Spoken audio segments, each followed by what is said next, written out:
August 1968. A cab winds through the rolling hills of Laurel Canyon, climbing towards Lookout Mountain Avenue. Graham Nash steps out at Joni Mitchell's doorstep.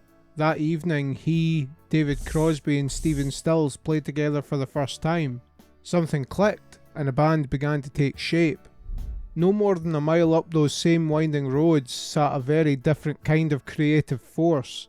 Behind a chain-link fence at 8900 Wonderland Avenue, the Air Force's Motion Picture Squadron had been quietly working since 1947, processing classified footage in soundproof editing rooms, storing reels in temperature-controlled vaults. Two seemingly opposing worlds stood on the same hillside, one capturing the spirit of a generation while the other served as an archive for mutually assured destruction.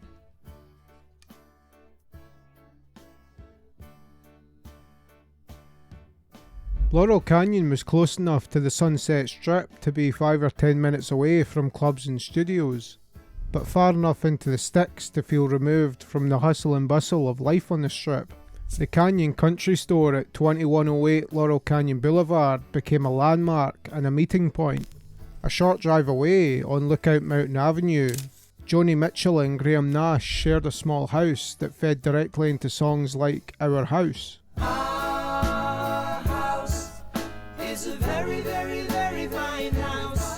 Cass Elliot kept an open door and connected visiting players.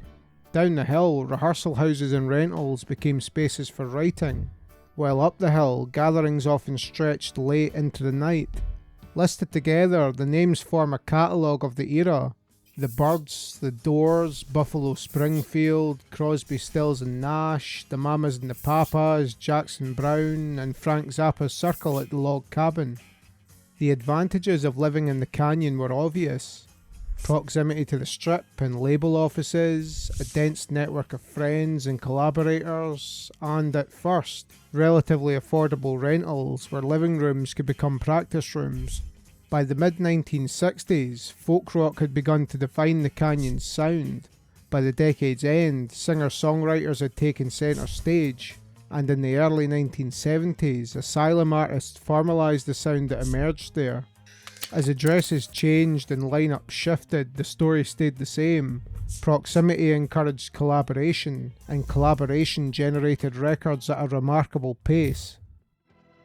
In late 1947, the US Air Force opened a film installation in the Hollywood Hills, commonly known as Lookout Mountain Laboratory, later known as Lookout Mountain Air Force Station. Over roughly 2 decades, its unit designations changed, from the 4201st Motion Picture Squadron to the 488st, then the 1352nd Photographic Squadron and Group, but the mission held steady: capture, process and produce motion pictures for defence clients. The facility grew to more than 40,000 square feet, with a soundstage, processing labs, animation and editorial departments, screening rooms, an industrial shop, and climate-controlled vaults.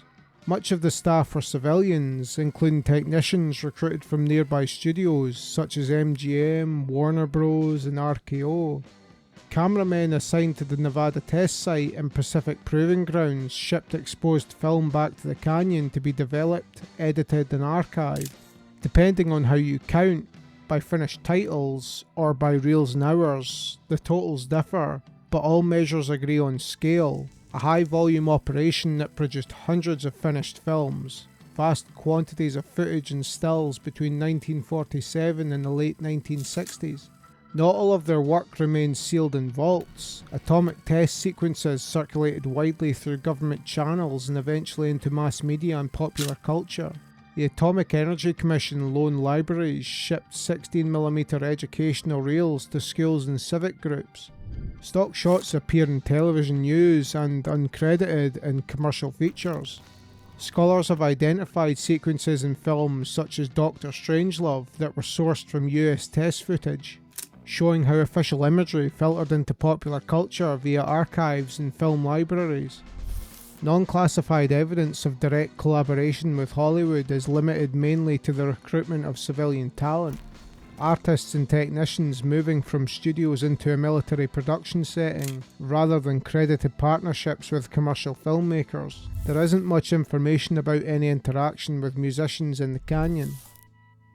One of the most talked about parts of this theory is that a number of prominent musicians from the scene had parents in the armed forces or adjacent fields. Jim Morrison's father, George S. Morrison, was a US Navy admiral who commanded forces during the Gulf of Tonkin incident. On the 2nd of August 1964, the destroyer USS Maddox, sailing an electrical intelligence patrol near North Vietnam, exchanged fire with 3 torpedo boats. US aircraft from nearby carriers assisted, and the Maddox took no serious damage. A second attack was reported on the 4th of August, but later reviews of signals, radar and sonar records concluded that no North Vietnamese boats were present.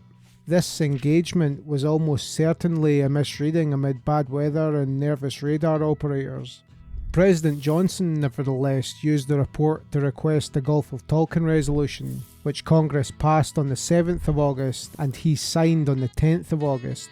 That resolution authorised him to take all necessary measures in Southeast Asia and became the legal footing for escalation. Beginning with immediate retaliatory strikes, then Operation Rolling Thunder, an air campaign began in early 1965. Then came the landing of the first US ground combat troops at Da Nang on the 8th of March 1965. By war's end, over 58,000 US troops and more than 6,000 Allied personnel, including Australians, South Koreans and others, had lost their lives. More than 300,000 South Vietnamese soldiers were killed, while North Vietnamese and Viet Cong losses exceeded over 1 million. Civilian deaths are estimated to have surpassed 2 million. The incidents that occurred in the Gulf of Tonkin over early August of 1964 remain a point of contention. While the second attack likely never happened, its report enabled sweeping military mobilisation. A war that would claim millions began, arguably over a phantom event, one some believe was never misread, but manufactured. Frank Zappa's father, Francis Zappa, worked as a chemist at the US Army's Edgewood Arsenal in Maryland. From the late 1940s through the early 1970s, Edgewood developed, tested and stockpiled chemical weapons, and also ran human experiments with psychoactive compounds. Army clinicians there dosed service members with LSD, and more intensively, the incapacitating agent 3-quinnucleadinyl benzylate, later given the designation BZ by NATO, which could produce multi-day delirium. Programs screened large numbers of candidate chemicals, and its lead clinician Dr. Van Zim even self-tested agents. Estimates in the literature suggest thousands of soldiers were exposed to BZ between 1959 and 1975. Other connections have been theorised by people like David McGowan, whose book Weird Scenes Inside the Canyon inspired this video. Among them are names like Herb Cohen, who managed Frank Zappa and the Mothers of Invention from 1965 to 1976. Cohen was an ex-US Marine who reportedly spent time in the Congo in 1961 running guns for revolutionary leader Patrice Lumumba.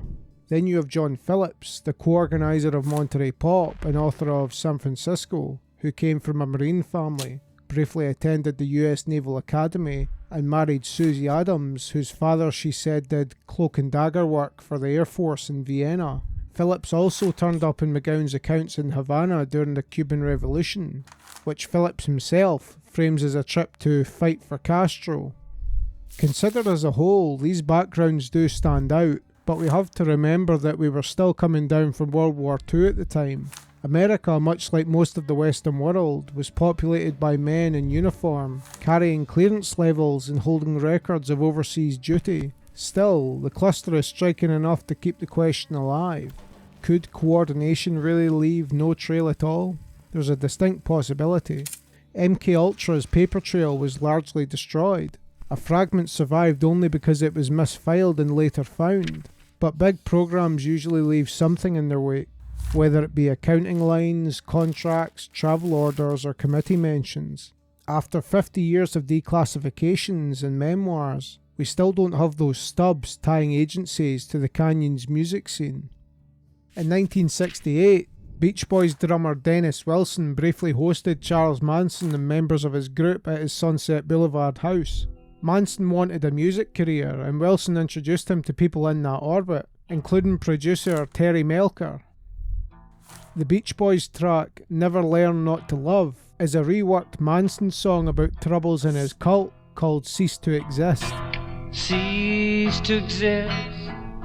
When Melcher declined to sign him, Manson's resentment began to grow. In August of 1968, his followers murdered Sharon Tate and 4 others at 10050 CeeLo Drive. They would go on to kill Leo and Rosemary LaBianca the following night. The crime shook Los Angeles and left a lasting association in the surrounding canyons. Manson's trial established his responsibility for the killings and brought his twisted visions of helter-skelter into popular culture.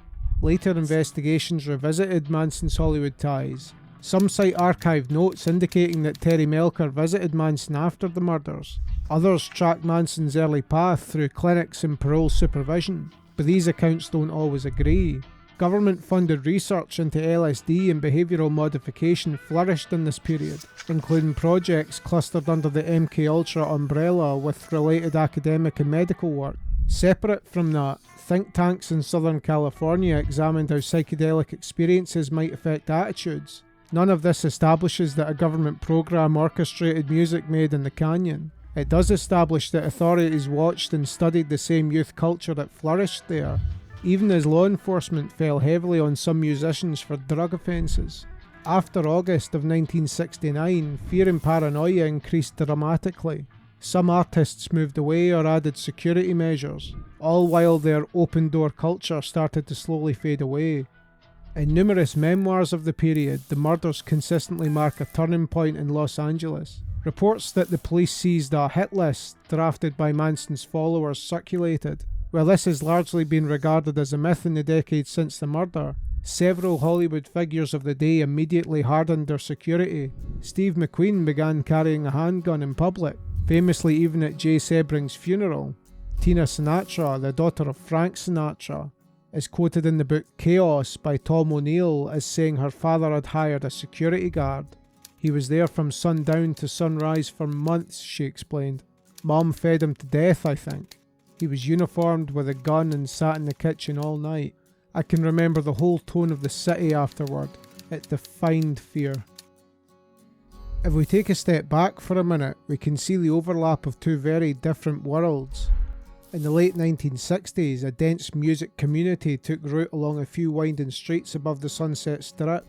In the very same hills, a Cold War film unit had for 2 decades been processing the recordings of nuclear tests and missile launches. Given that they were polar opposites of American culture at the time, the idea that their proximity was more than happenstance can be a hard one to ignore. What draws the attention of so many people isn't just geography, it's the traces that show up again and again in documents and recollections. People in positions of great power shared surnames with the heads of the American countercultural revolution. An admiral's son who fronts a band that defines the decade. Air Force brats went on to form the band America. A chemist at the Army's Centre for Chemical Warfare Research, whose son would lead sessions in bands out of a log cabin, as his career is managed by a gun-running former Marine no less. All the while, a restricted studio sits above all the madness at 8900 Wonderland Avenue. Put those facts together and it's easy to see why some people look back at this era and picture a puppet master above the stage. Some questions will almost certainly remain unanswered. What exactly remained on the shelves at Wonderland? Who met behind closed doors and what was said when no one was taking notes? On the occasions where information emerges, it gets drip-fed to us. Declassified memos, misplaced boxes of notes, parole logs and old interview tapes. In short, the record's a mess, and we may never know just exactly what happened. No one has interviewed Gottlieb as to why he destroyed the material or what they can say, the records. No, we have not interviewed him as to the reason. Add court transcripts, freedom of information records, memoirs, and you have enough to start probing the official timeline and asking the uncomfortable questions. But perhaps the most unsettling realization is how much we'll never know. How many coincidences were just that, coincidence, and how many weren't. Maybe that's the real story of Laurel Canyon. Not a grand conspiracy orchestrated from above, but the inevitable result of powerful people, volatile personalities, and turbulent times colliding in a place that has always attracted those seeking something just beyond the reach of conventional society. The hills that once sheltered bandits and hermits would later harbour musicians and mythics, each drawn by the same promise of freedom from the constraints of the world below. Whether the connections run deeper than circumstance and proximity is a question each person must answer for themselves. But one thing remains certain: the canyon's story is far from over, and the next chapter is being written right now, in houses perched on the same hills where Tom Mix once lived, where Houdini conducted seances, where Jim Morrison penned verses about strange days.